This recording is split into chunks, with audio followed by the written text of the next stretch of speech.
Hey family, we welcome you to our online Sunday service. ये परिवार हम आप सबका स्वागत करते हैं अपनी संडे की सुबह की सभा में। I'm very excited as we can again learn from the Word of God and grow in Him, in fullness, in stature, in wisdom. और मैं उत्साहित हूँ कि दोबारा हम वचन से सीख सकते हैं। आज इस मौके को प्रभु ने हमें दिया है ताकि उसके डील डॉल, उसके कद काठी, उसकी बुद्धि में हम बढ़ सकें। Amen. Amen. God's hands are not short that He cannot redeem His people. परमेश्वर के हाथ छोटे नहीं कि वो अपने लोगों को छुड़ा ना सके। So I'm very excited.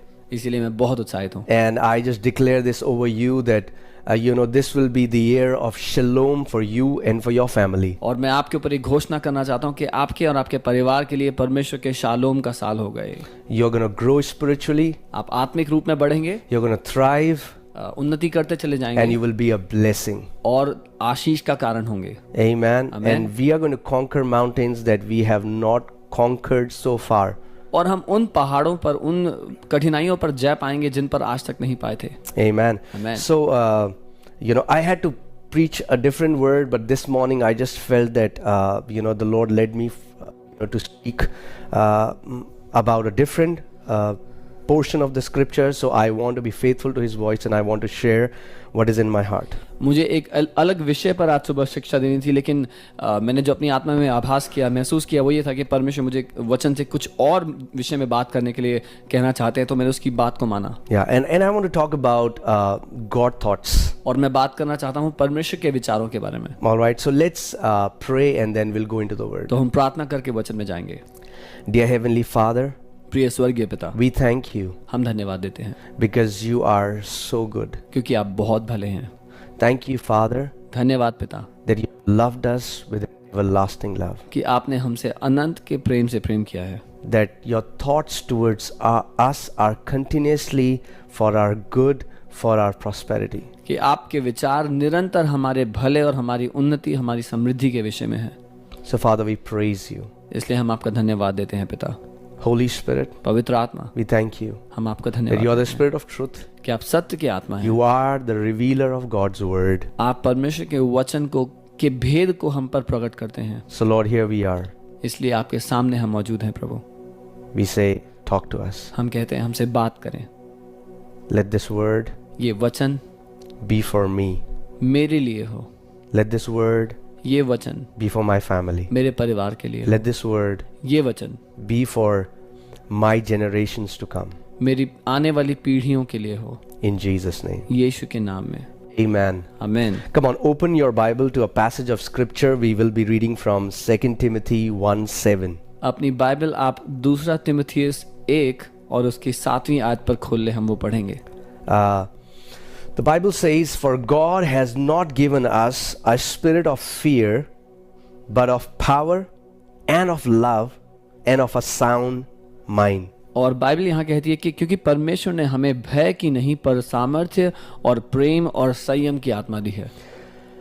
Now, from this passage we understand that fear is not just an emotion, but there is a spirit behind that emotion, and that is the spirit of fear.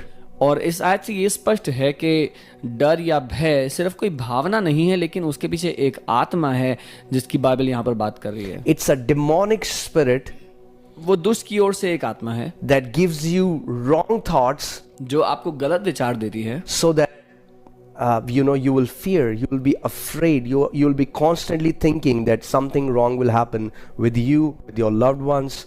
ताकि एक व्यक्ति हमेशा डरा रहे या ये चिंतित रहे कि उसके या उसके परिवार के साथ कुछ बुरा होने वाला है या हो सकता है। But in the same way, the Bible says, as fear is a spirit, the Bible says there is another spirit that is God's spirit. लेकिन जैसे भय एक आत्मा है, बाइबल कहती है, वैसे ही एक और आत्मा है जो परमेश्वर का आत्मा है। And that is the source of power. Now, what this spirit does is this spirit empowers us. This spirit releases power into us so that we can function in the power of Almighty God. और वो जो आत्मा है वो सामर्थ्य का, बल का आत्मा है, और वो ये करता है, वो आत्मा हमें प्रबल करता है ताकि हम परमेश्वर के मुताबिक इस जीवन को जी सकें। And it empowers us. It also fills our heart with God kind of love. और ये हमें प्रबल करता है और साथ ही साथ हमारे दिल को परमेश्वर के जैसे प्रेम से भर देता है। The Bible says in Romans 5:5, we'll not go there, we don't have time, but I just want you to know that the Bible says that God has shed abroad His love रोमी 5:5 to Bible the कहती Holy है Spirit. Bible कहती है परमेश्वर ने अपने प्रेम को हमारे दिलों में भर दिया पवित्र आत्मा के द्वारा। So when the Spirit of God came to live in us, we got the access to God's power, we got access to God kind of love. सो जब परमेश्वर का आत्मा हमारे अंदर आया तो परमेश्वर का बल हमारे अंदर आ गया, हमें प्रबल कर दिया और परमेश्वर की क्षमता का प्रेम, उसके प्रेम की क्षमता बल्कि हमारे अंदर आ गई। Now, many times we have seen this scripture wherein it talks about love and power, but very few times we focus on the sound mind. और अक्सर हम जब बात करते हैं इस आयत की तो हम या तो बात करते हैं उस सामर्थ्य की या फिर उस प्रेम की, लेकिन बहुत कम हम ध्यान देते हैं उस सही बुद्धि या सही मन की जो वचन यहाँ पर कहता है।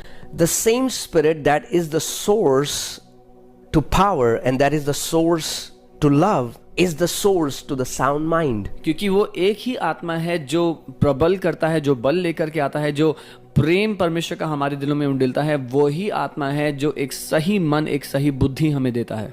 And this word sound comes from the Greek word sophron, which means a self-controlled mind, a safe mind. और ये जो यूनानी शब्द है सोफ्रोन, उसका अर्थ है अपने ऊपर संयम रखने वाला आत्मा, अपने ऊपर नियंत्रण रखने वाला आत्मा। A sound mind is a focused mind. एक साउंड माइंड, एक सही मन वो है जो ध्यान केंद्रित है, उसका ध्यान एक जगह पर केंद्रित It is filled with होता है। thoughts of peace, it is filled with thoughts of joy, it is filled with thoughts of goodwill for others. वो एक ऐसा मन है जिसमें शांति के विचार, आनंद के विचार, दूसरों की भलाई के विचार भरे हैं। It does not devise any wicked plans. वो दुष्टता की योजनाएं नहीं बनाता किसी के विरोध में।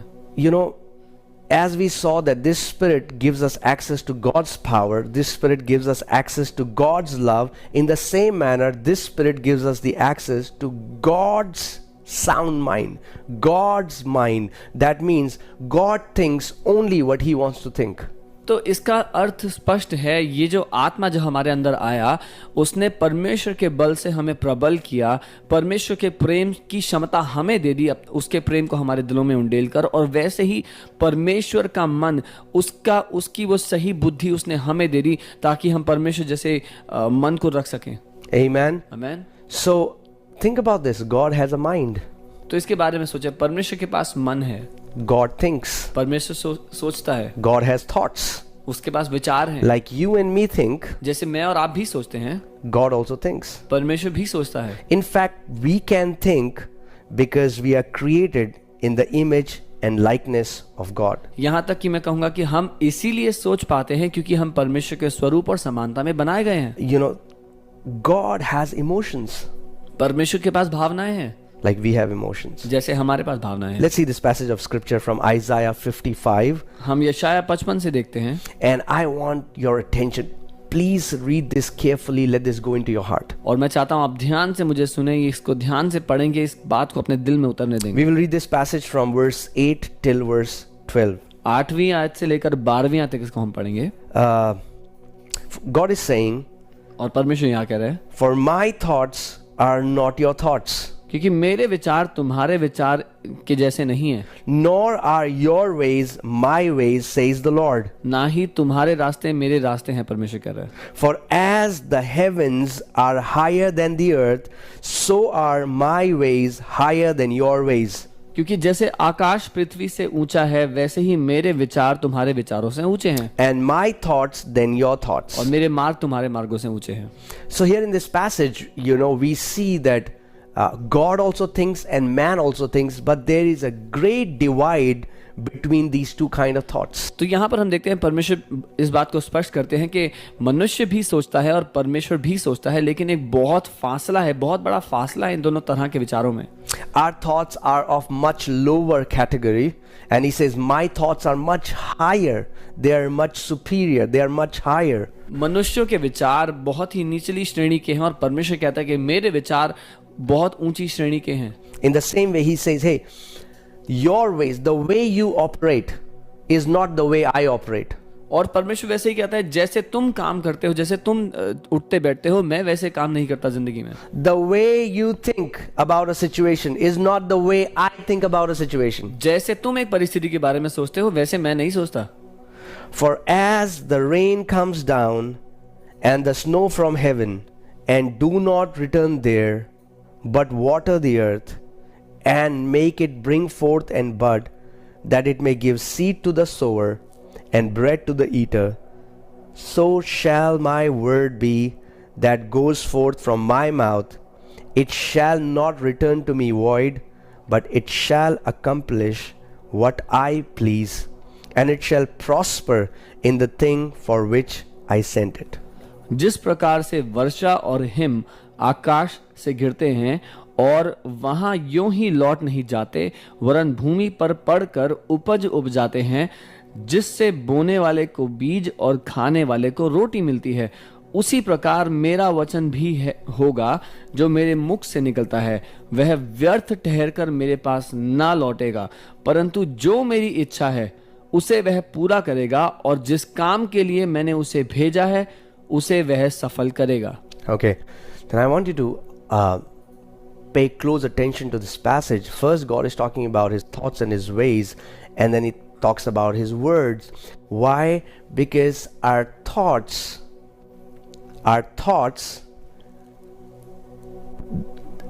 become our words. सो ध्यान दीजिए, यहाँ पर परमेश्वर पहले बात कर रहा है मेरे विचार और मेरे मार्गों की, फिर वो बात कर रहा है मेरे वचनों की। क्यों? क्योंकि मेरे जो विचार हैं वही मेरे वचन बन जाएंगे, वही मेरे मुंह से निकल जाएंगे। So, what am I trying to convey? तो मैं क्या कहना चाह रहा हूँ? I'm saying that we can know God's thoughts by his word.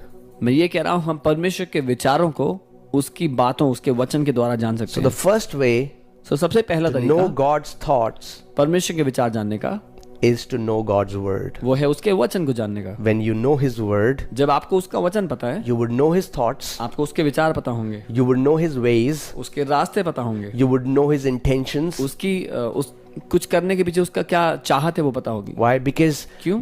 the scriptures are inspired by the Spirit of living God. क्योंकि जो वचन है वो जीवित आत्मा के द्वारा प्रोत्साहित है, And it's through that inspiration there were holy men of God who wrote it. But Holy Spirit is the source of those scriptures. और प्रोत्साहन के द्वारा ही पवित्र लोगों ने उन वचनों को लिखा, लेकिन उसका जो सोता है वो पवित्र आत्मा स्वयं है। That's why Bible is not a nice motivational stories about men of God. No, the Bible carries the DNA of God because it carries the thoughts and the ways of God. इसीलिए Bible को ही अच्छे लोगों के द्वारा लिखी गई प्रोत्साहन की किताब नहीं, लेकिन बाइबल परमेश्वर का गुण, परमेश्वर स्वयं उसकी समानता में है, उसका वचन है। What will happen if we will become familiar with God's thoughts and his word?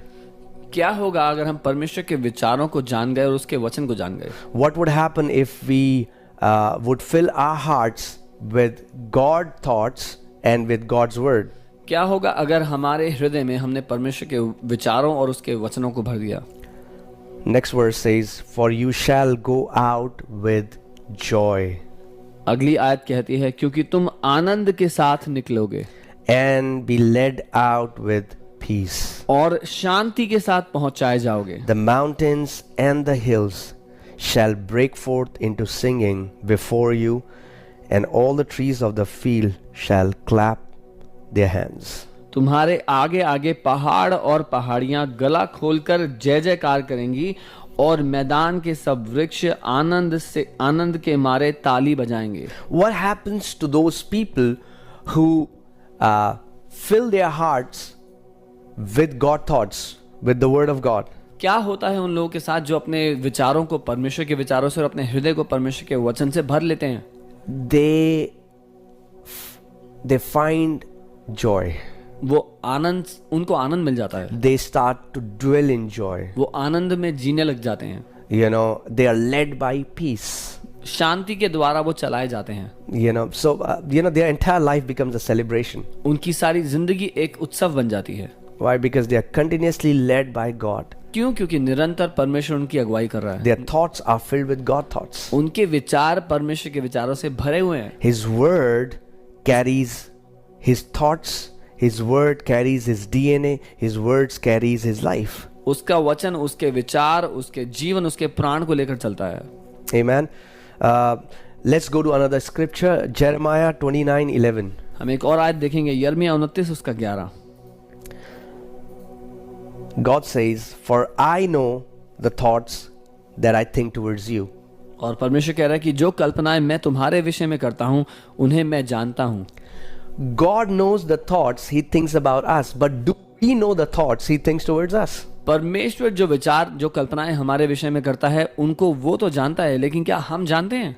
That's why majority of the church, when something evil happens, they don't know if God did it or if the devil did it. इसीलिए अधिकतर कलीसिया को जब कुछ बुरा होता है तो यही नहीं पता होता कि परमेश्वर ने किया है, शैतान ने किया है। And or maybe some people would say that God allowed it. That doesn't mean a thing. और कुछ लोग ऐसा कहते हैं परमेश्वर ने अनुमति दी है, लेकिन इस बात का कोई अर्थ नहीं है असल में। God will allow you to wear a suit of an astronaut and go to moon.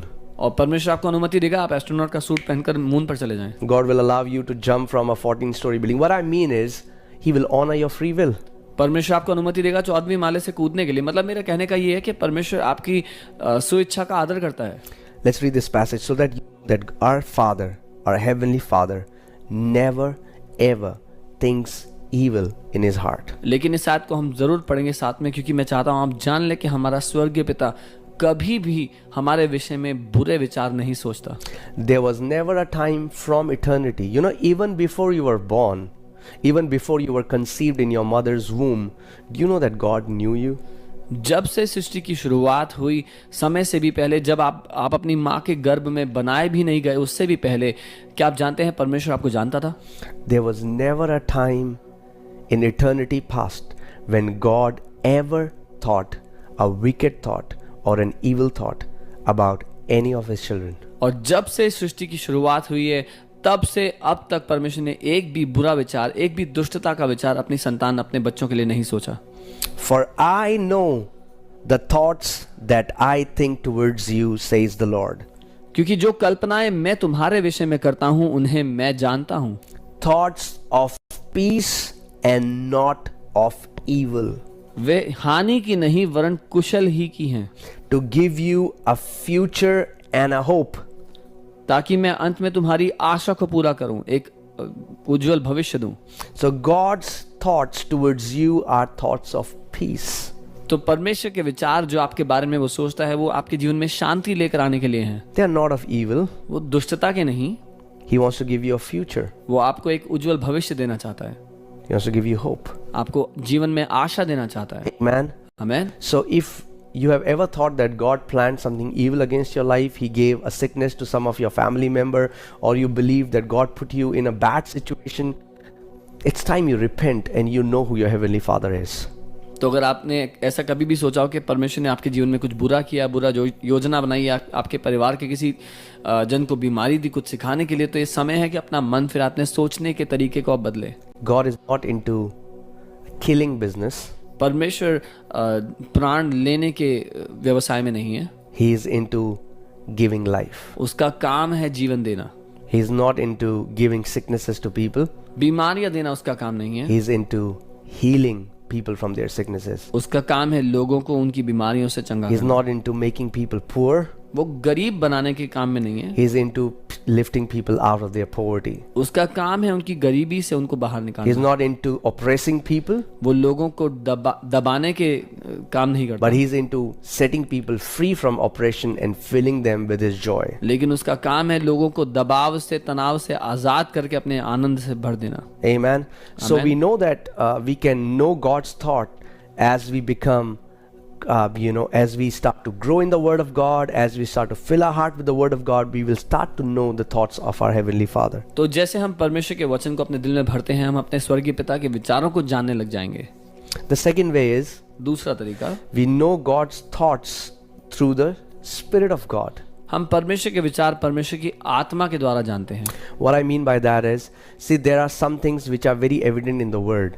कुछ बातें हैं वचन में जो बहुत स्पष्ट हैं।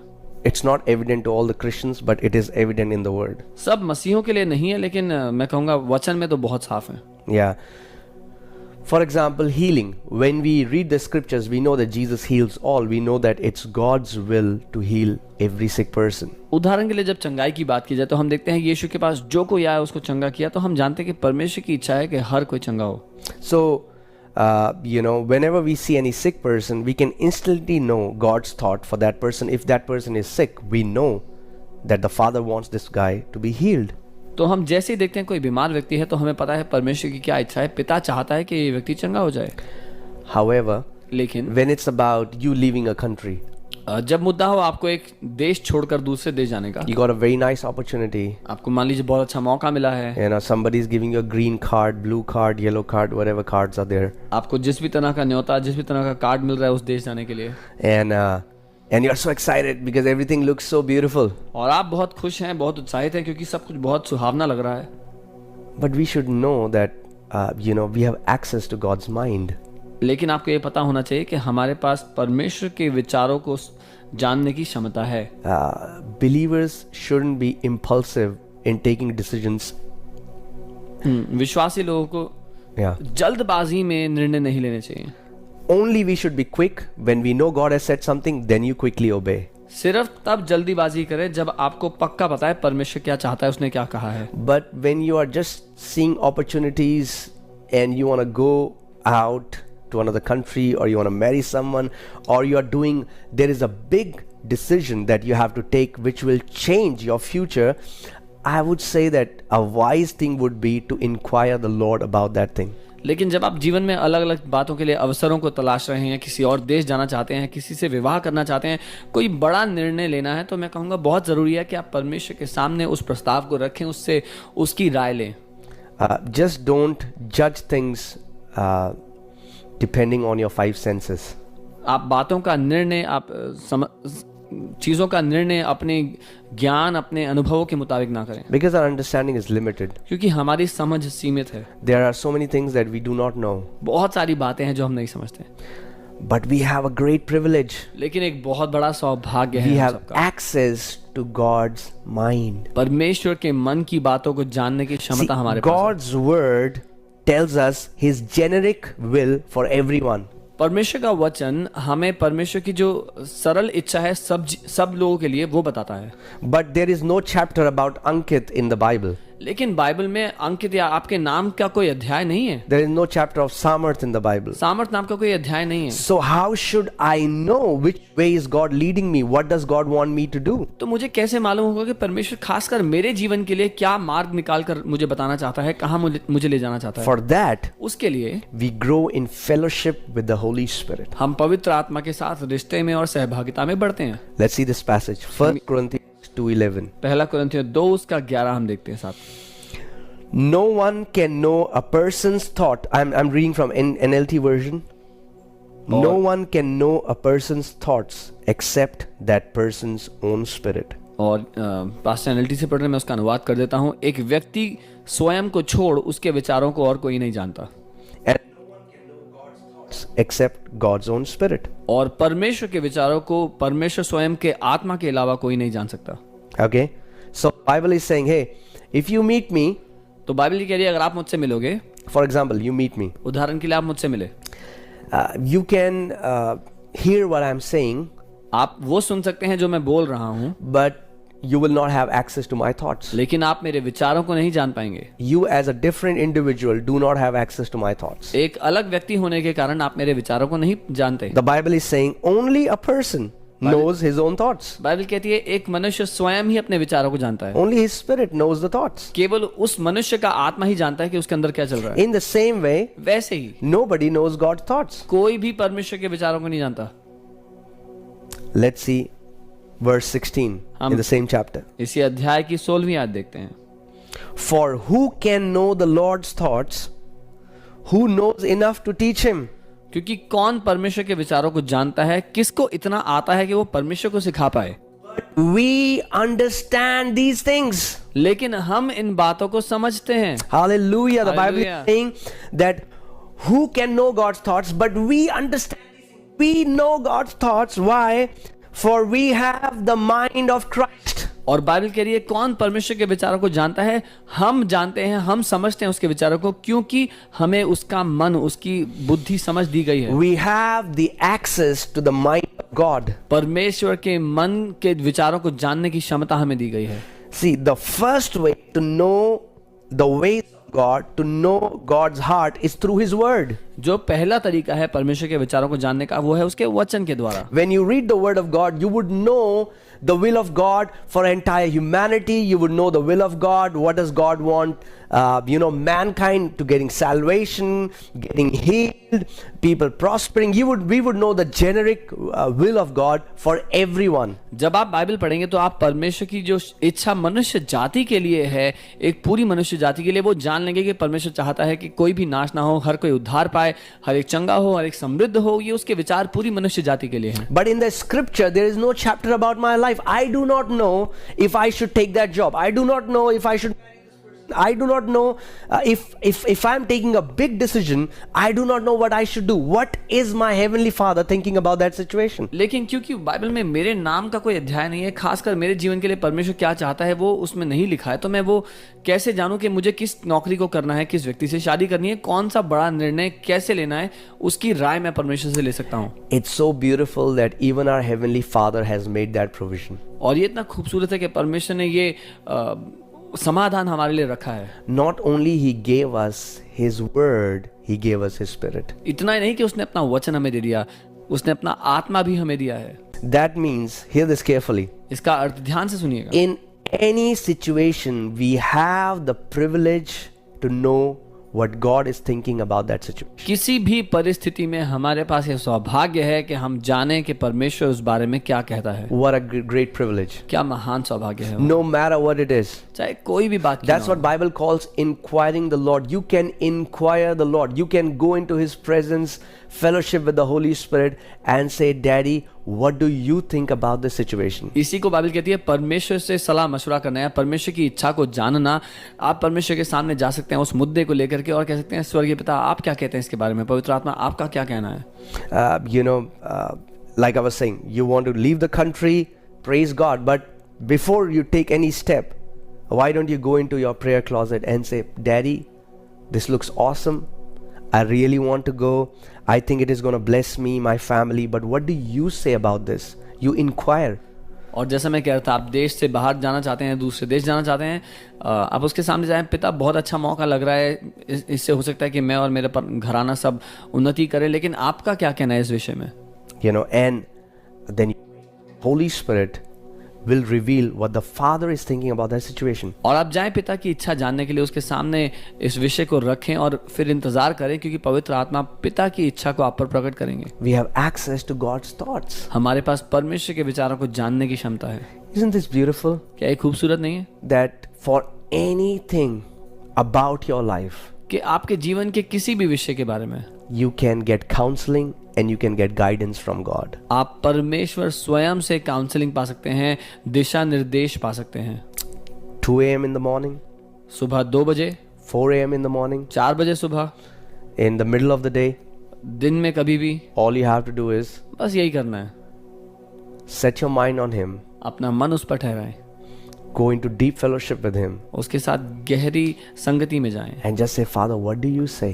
और कहें पिता आप क्या कहते हैं इस बारे में, Because this is what I think, क्योंकि मुझे ऐसा लगता है, but our thoughts are not. लेकिन हमारे विचार उसके विचारों के तुल्य नहीं। Daddy, this is what I think. पिता मुझे ऐसा लगता है। Somebody has come to me and they have offered amazing business. कोई मेरे पास आया और बहुत अच्छे व्यवसाय की उन्होंने अवसर के बारे में मुझे Somebody बताया। has said that they want to partner with me. It sounds amazing, Daddy. किसी ने आके मुझे बोला वो मेरे साथ पार्टनर बनना चाहते हैं और मुझे दिखने में सुनने में बहुत अच्छा मौका लग रहा है। I think it's awesome. These are my thoughts. मुझे लगता है ये बहुत अच्छा है पिता, ये मेरे विचार हैं। What do you think? And then God will reveal His plans, His thoughts. आपके क्या विचार हैं, आप क्या कहते हैं, और फिर पिता अपनी योजनाएं हमें बताएं। Maybe God will say, yes, go ahead. But when you get that yes from God, the way you're going to approach that business, the way you are going to marry that person, it would be very difficult, because when you take that decision based on your own senses, you're always unsure. Did I do it right? Did I not do it right? Should I have done it? Should I have not done it? तो जब परमेश्वर से आपको हामी मिल जाएगी उस विषय के बारे में, तो तब जिस तरह से आप उस व्यवसाय को करेंगे, उसका करने का आपका तरीका बहुत अलग होगा। क्योंकि अगर आपने परमेश्वर से पहले वो हामी नहीं ली, तो आप हमेशा बाद में सोचते रहेंगे कि मैंने सही किया या नहीं किया, मुझे करना चाहिए था, रुकना चाहिए था। One thing that I want you to take from this teaching is know this, that as a child of God, you have access to God thoughts anytime. इस शिक्षा से एक बात जो मैं चाहता हूँ आप साथ लेकर के आ जाएं, वो ये है कि परमेश्वर की संतान होने के कारण उसके विचारों को मैं जानने की क्षमता रखता हूँ। Now, it would not operate as fast food. It would not be, oh God, tell me what do you think? Okay, this is what God says. No, many times it's not like that. Maybe for some days you'll not get any answer for a week, because at that time the Lord, your Father, is working in your heart. और ये fast food की तरह काम नहीं करेगा। आपने अभी पूछा कि पिता मैं क्या करूं, तो ठीक है, जवाब मिल गया उसी पल। कई बार आपको कई दिनों तक इंतजार करना पड़ेगा, हो सकता है हफ्ते तक आपको कोई उसका उत्तर ना मिले पिता की ओर से।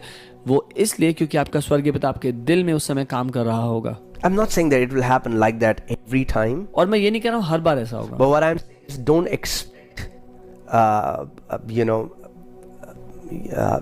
that you have asked a question and God should reply to you instantly. Many times there are many things in our heart that God wants to deal with. लेकिन मैं ये कह रहा हूँ, जब कभी आप परमेश्वर से कुछ सवाल पूछते हैं, तो ये हमेशा मत सोचना कि आपको उसी पल उसका उत्तर मिल जाएगा। क्योंकि कई बार हमारे दिल में बातें होती हैं और परमेश्वर पहले उनको सही करना चाहता है। The Father's main heart, the Father's desire is not just to give you an information. The Father's desire is your transformation. क्योंकि पिता की इच्छा ये नहीं कि आपको एक जानकारी दे दे, लेकिन पिता चाहता है कि वो आपको बदल दे। Amen. Amen. And that's what God. See, let's go to the script. आइए हम वचन में देखते हैं। Psalm 139. We'll read from verses 1 to 5. I'm reading from NLT. भजन 139 मैं NLT से पढ़ूंगा, उसका 1 से 5। O Lord, you have examined my heart and know everything about me. हे यहोवा, तूने मुझे जांच कर मेरे बारे में सब कुछ जान लिया है। You know when I sit down or stand. तू मेरा उठना बैठना जानता है। You know my thoughts even when I'm far away.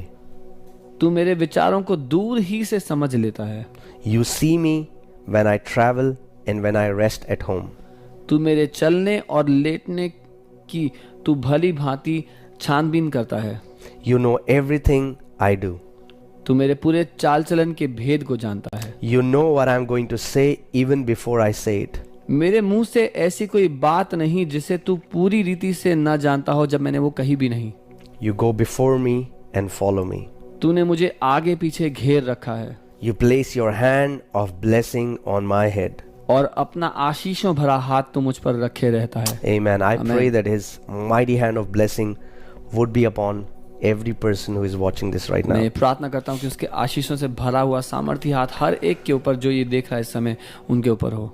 See, when we say about heart, when we say, oh, this person has a pure heart, what do we mean? क्योंकि जब हम बात करते हैं हृदय की, कहते हैं इस व्यक्ति का मन बहुत ही साफ है, तो क्या कह रहे हैं हम? See, God looks at the heart. हम जब कह रहे हैं परमेश्वर दिलों को देखता है, तो हम क्या कहना चाहते हैं? He looks at the thoughts that arise in our heart. वो उन विचारों को देखता है, परखता है जो हमारे दिल में उठते बैठते हैं। Because as a person thinks in his heart, so is he. क्योंकि जैसा एक व्यक्ति अपने दिल में सोचता है, वैसा ही वो है। Not as a person looks, not as a person sounds, not as a person talks, but as a person thinks in his heart, so is he. जैसा कोई दिखता है, जैसी बातें कोई करता है, वैसा नहीं, लेकिन जैसा कोई सोचता है, वैसा वो है। Amen. आमीन। So the writer of Psalm is saying that Lord, you have examined my heart and you know everything about me. तो भजन संहिता को लिखने वाला इस जगह पर ये कह रहा है कि परमेश्वर तूने मेरे बारे में सब भेदों को जाना है, तुझे सब कुछ पता है मेरे बारे में। So even before we say things, even before we do something, even before I'm about to say anything, you know it. How? Because He knows our thoughts, and because He knows our thoughts, He knows what you're going to say. तो इससे पहले कि हम कुछ करें, यहाँ तक कि हम कुछ कहें, उससे पहले परमेश्वर जानता है कि हम क्या कहने वाले हैं। क्यों? क्योंकि वो हमारे विचारों को जानता है। Amen. आमीन। And pure heart, when we say that a person has pure heart, it means that a person thinks good thoughts in his heart. और जब हम कहते हैं किसी व्यक्ति का हृदय बहुत साफ है, उसका दिल बहुत साफ है, दिल अच्छा है, तो उसका ये अर्थ है कि उसके विचार अच्छे हैं, उसका विचार साफ हैं। They don't wish evil for anyone. वो किसी के लिए बुरा नहीं सोचते, Their heart thinks of thought of peace उनका and दिल joy. शांति और आनंद के विचारों से भरा है। People who have pure heart, they do not curse those who have wronged them. जिनके दिल अच्छे हैं वो उनको श्राप नहीं देते जिन्होंने उसके साथ बुरा किया है। And your heavenly Father is very interested in these thoughts. और आपका स्वर्गीय पिता इन विचारों में बहुत रुचि रखता है। Not what we say. जो हम कहते हैं उनमें नहीं। You know, we can pray and that will be powerful if our prayers, if the words in our prayer match with the thoughts in our heart. हम हो सकता है कुछ कहें और कुछ प्रार्थना करें, और हमारी प्रार्थना तब सामर्थी होती है जब हमारे मुंह से निकलने वाले शब्द और हमारे दिल में चलने वाले विचार एक समान हो। But if my heart thinks east and I pray west, guess what? A double-minded man, Bible says, will not get anything from the Lord. लेकिन अगर मेरे दिल में जो विचार चलते हैं वो उत्तर की दिशा में है और जो बातें मेरे मुंह से निकलती हैं वो दक्षिण की दिशा में है, तो बाइबल कहती है एक दो चित्ते व्यक्ति को कुछ नहीं मिलेगा। That's why Apostle James writes that a heartfelt prayer avails much and is powerful. Heartfelt, a prayer that comes from the heart, a prayer where thoughts and words are one. इसीलिए प्रेरित याकूब ये लिखते हैं कि दिल से महसूस की गई, यानी कि वो प्रार्थना जो दिल से होती है, यानी कि जो विचार दिल में चल रहे हैं, जब वही विचार मुंह से प्रार्थना के रूप में निकलते हैं तो वो प्रार्थना बहुत शक्तिशाली होती है। Amen. Amen. And as I'm sharing that, you know, you have access to God's thoughts all the time. और जब मैं आपको बता रहा हूं, मैं आप चाहता हूं कि आप जान लें कि परमेश्वर के विचारों को जानने की क्षमता में आप हमेशा चल फिर रहे हैं। See, that's what these olden, you know, in Old Testament, these kings who had a very good testimony, you know, the Bible says they would inquire, Lord, should we go after these people? Should we take this kingdom? Do we even fight this battle? You know, and if God would say no, then they would not fight it. We don't have to fight every battle. We don't have to take every business opportunity. We don't have to go to everywhere where people invite us to preach. What we can do is we inquire our Father. We inquire our Heavenly Father, and we have access to His thoughts. और यही हम देखते हैं पुराने समय के राजाओं के कहानियों में कि जब कोई भी मौका आता था, कभी युद्ध पे जाना है, तो वो परमेश्वर से पूछते थे कि हम युद्ध पे जाएं, और अगर परमेश्वर कहता नहीं तो वो नहीं जाते थे। इसीलिए मैं कहूँगा कि हर एक बिजनेस अपॉर्चुनिटी या व्यवसाय का जो मौका हमारे सामने आता है उसमें हम चले जाएं, ज़रूरी नहीं है, लेकिन हम अपने पिता से उसकी राय, उससे सलाह मशवरा करें और जो वो कहता है वो करें।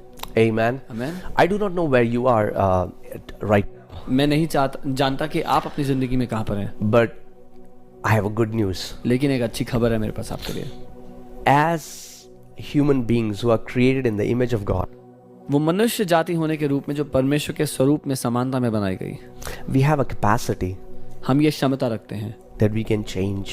कि हम बदल सकें। The best thing about being a human being is that we can change. मनुष्य होने की सबसे बढ़िया बात यह है कि हम बदल सकते हैं। We are not hardwired to be a certain way for a certain behavior all our life. हम एक कठोर रूप से बनाए नहीं गए कि एक ही रीति से हम जिंदगी भर रहें। You can decide how you would live this life. आप निर्णय लेते हैं कि आप ये जिंदगी कैसे जिएंगे। You can contemplate and think, what kind of person I want to be in the kingdom? What kind of testimony will I have in eternity? आप ये सोच विचार कर सकते हैं कि राज्य में मैं किस तरह का जीवन जीना चाहता हूँ, अनंत में मेरी जिंदगी की क्या कहानी होनी चाहिए। Yeah, I mean, like, you don't have to say that, oh, because everybody in my family was like this, you know, we come from a small town, or you know, nobody in my family lived past 50, you know, all these things. It doesn't. Once you come into the kingdom, the possibilities how you can live your life, they are endless. And if you can sync your thoughts with God's thoughts, you can fulfill the destiny that God has. अब आपको उन बातों को कहने की आवश्यकता नहीं कि मैं तो वो छोटे शहर से हूँ, या मेरे घराने में तो हमेशा, मेरे परिवार में तो हमेशा ऐसा रहा है, या कोई 50 की उम्र क्रॉस नहीं किया। क्योंकि जिस क्षण, जिस घड़ी आपने परमेश्वर के राज्य में कदम रख लिया, आपकी ज़िंदगी के क्या दिशा हो सकती है, क्या परिणाम हो सकते हैं, उसकी जो संभवताएं हैं उसकी कोई सीमा नहीं है। As I was sharing in the last message that most of the believers who are always struggling, it's because of their mindset It's because they are thinking wrong thoughts. They are dwelling on negative thoughts. और जैसा मैं पिछली दफा बता रहा था, अधिकतर विश्वासी लोग क्यों समस्या में हैं? क्योंकि वो गलत विचारों पर मनन करते रहते हैं। Your life is going towards your most dominant thoughts. आपका जीवन आपके सबसे प्रमुख विचारों की दिशा में ही जा रहा है। So I want you to ask this question to yourself this morning. तो मैं चाहता हूं आज की सुबह अपने आप से आप ये सवाल करें, What do you think about most of the time during the day? आप दिन में अधिकतर समय क्या सोच रहे होते हैं? What are your most dominant thoughts? आपके सबसे प्रमुख विचार कौन से हैं? क्या Are हैं? they the thoughts of fear, क्या वो डर और भय के विचार हैं? lack, कमी घटी के विचार हैं? insecurity, अपने आप को छोटा समझने के लिए, jealousy, दूसरों से ईर्ष्या करने के लिए, offenses, नाराजगियों के, bitterness? कड़वाहट Or के, are they thoughts of victory, या फिर वो जय के विचार हैं, joy, आनंद के विचार हैं, healing, चंगाई के विचार हैं, hope, आशा के विचार हैं, prosperity, समृद्धि के विचार about हैं, vision, उस दर्शन के बारे about में, being a blessing to someone? किसी और के लिए आशा बनने के? Because whatever your thoughts are and the thoughts that you're dwelling on, क्योंकि- that is the way your life is going to that direction. क्योंकि जो विचार आप हैं, जिन विचारों पर आप बने रहते हैं, वही दिशा आपका जीवन ले लेगा। Amen. Amen. See, victory, let me say this, and please hear this carefully. Victory starts in your mind. और मैं इस बात को जो कह रहा हूँ ध्यान से सुनिएगा, जय आपके मन से शुरू होती है। It is manifested outside, but it starts in your mind. वो दिखाई बाहर बाद में देती है, लेकिन उसकी शुरुआत पहले आपके अंदर होती है। In the same manner, वैसे ही defeat हार starts in your mind. भी मन के अंदर ही शुरू होती है। It is manifested outside, वो बाहर बाद में दिखाई देती है। but it starts. So people who live their life defeated all the time, or who are defeated all the time, it is because they are constantly dwelling on defeated thoughts. तो वो लोग जो एक हारा हुआ जीवन जी रहे हैं, निराशा भरा जीवन जी रहे हैं, वो इसलिए क्योंकि वो हमेशा हार के और निराशा के विचारों पर मनन करते रहते So हैं। let me say it this way. तो मैं ऐसे कहूंगा, Think about what you think about. जिस बारे में आप सोचते हैं, सोचें आप क्या सोच रहे हैं। I'll say it मैं again. दोबारा कहता हूँ, Think about what you think about. जो विचार आप सोच रहे हैं उनके बारे में सोचें कि वो कैसे हैं। Don't let your thoughts be like wild horses अपने विचारों को जंगली घोड़ों की तरह ना होने दें, that you have no control over your thoughts. कि आपका कोई नियंत्रण ना हो उनके If you ऊपर। remember, the first passage that we saw was that God has given us the spirit of a sound mind. अगर आपको याद है, हमने जो पहली आयत आज देखी, वचन कहता है कि परमेश्वर ने आपको सही मन, सही बुद्धि का आत्मा दिया है। That means you have the capacity to think what you want to think. इसका अर्थ ये है कि परमेश्वर ने आपको ये क्षमता भी दी है कि जो आप सोचना चाहते हैं वो आप सोच पाए। You decide. आप निर्णय लेते When the enemy tries to put a wrong thought in your mind, you say, no, I'm not going to think this. This is my mind. I'm going to think what my heavenly Father thinks. जब दुश्मन आपको गलत विचार देना चाहता है तो आप निर्णय लेते हैं, नहीं, मैं इन विचारों के बारे में नहीं सोचूंगा, मेरे मन के ऊपर मेरा नियंत्रण है, मैं अपने पिता के विचारों को सोचूंगा। His thoughts are always for your good. God wants to see you prosper.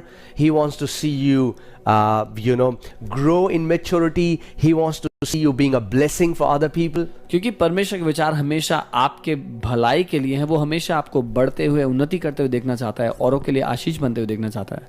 Amen. आमीन। So, and your mind plays such a major role in your transformation. और आपका मन एक बहुत बड़ा काम निभाता है आपके जीवन के बदलने के लिए। So, as I was sharing last Sunday, that you need to really monitor your thoughts, and if you find that you have a negative mindset, that you need to meditate the scriptures in that area so that you can overcome that mindset and walk in victory.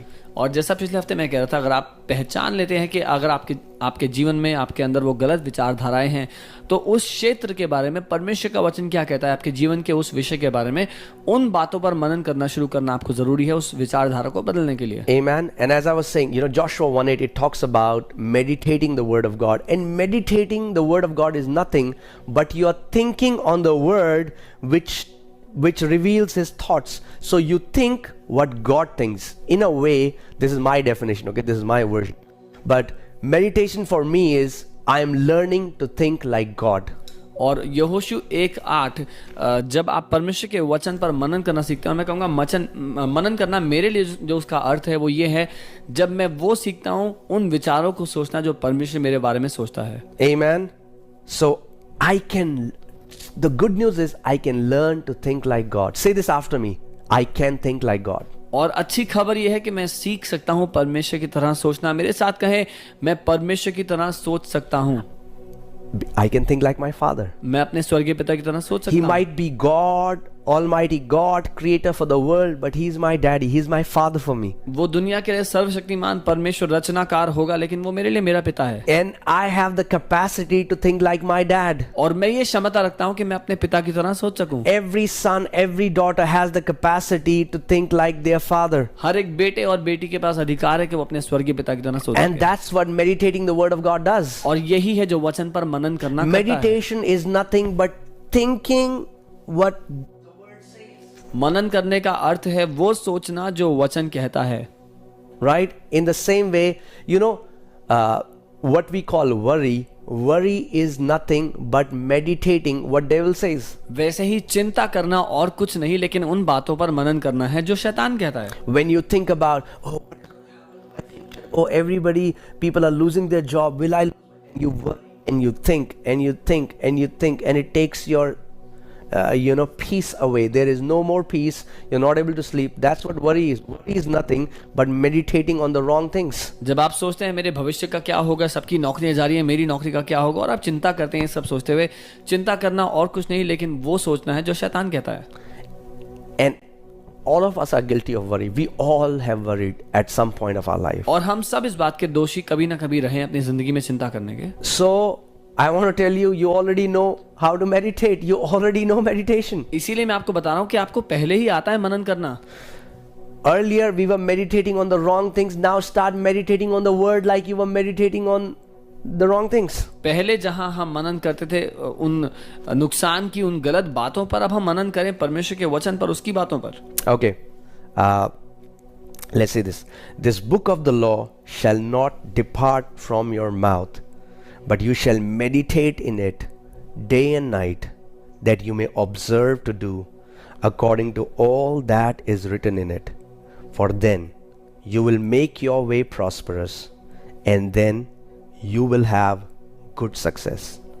और यहोशू 1:8 हम पढ़ते हैं, लिखा है, व्यवस्था की यह पुस्तक तेरे चित्त से कभी ना उतरने पाए, इसी में दिन रात ध्यान दिए रहना, इसलिए कि जो कुछ उसमें लिखा है उसके अनुसार करने की तू चौकसी करे, क्योंकि ऐसा ही करने से तेरे सब काम सफल होंगे और तू प्रभावशाली होगा।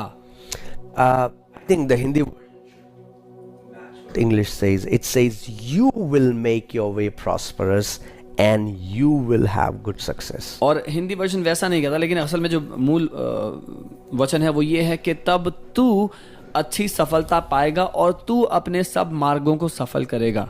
When you meditate on the word day and night, you will make your way prosperous. जब तू दिन और रात परमेश्वर के वचन पर मनन करेगा, तब तू स्वयं अपने सब मार्गों को सफल बनाएगा। So if your way is not prosperous and you are not successful where God has planted you, it's not God's fault. तो अगर आपके सारे मार्गों में सफलता नहीं और जहां आप है वहां आप सफल नहीं है, तो ये परमेश्वर की गलती नहीं है, It's because of wrong mindset. वो गलत विचारधाराओं के कारण So है। what should you do? तो आपको क्या करना है? You fill your thoughts with God thoughts.